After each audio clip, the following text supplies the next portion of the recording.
যারা আমাদের মতো নিম্ন মধ্যবিত্ত এবং মধ্যবিত্ত ফ্যামিলির লোক উদ্যোক্তা হতে চায়, উদ্যোক্তা হতে চেয়ে ব্যবসা শুরু করে অল্প পুঁজি দিয়ে বা যতটুকু তার ক্যাপাসিটি ছিল ব্যবসা শুরু করলো, করার পরে কিন্তু অনেকে আছে নিঃস্ব হয়ে যায়, একবারে টাকা পয়সা লস খায়, দেউলিয়া হয়ে মানে একটা এমন পরিস্থিতি সৃষ্টি হয় তখন আর কোনো পথ থাকে না তার, মানে এরকম একটা সিচুয়েশন সৃষ্টি হয়। দর্শক, যেমন আপনি যেই ব্যর্থ হইলেন, আপনি ব্যর্থতার শিকার হইলেন, এখান থেকে আপনার আর কোনো পথ না এখান থেকে বের হওয়ার।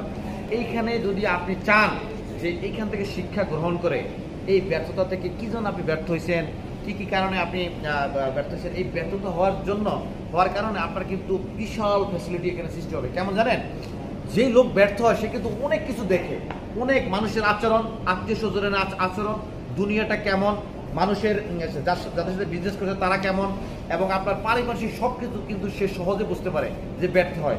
আর যে ডাইরেক্ট সফল হয়ে যায় সে কিন্তু অনেক কিছু বুঝতে পারে না।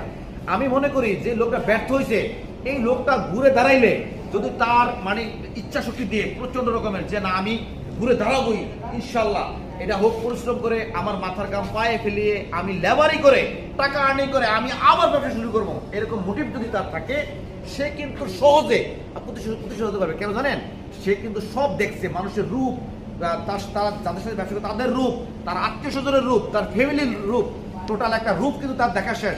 একটা বিশাল অভিজ্ঞতা নিয়ে যখন ঘুরে দাঁড়াবে তার সফলতার সম্ভাবনা 100% ইনশাল্লাহ। Second time third time check যখনই হোক, যে ব্যর্থ হবে তার সফলতার সম্ভাবনা আরো বেশি আমি মনে করি।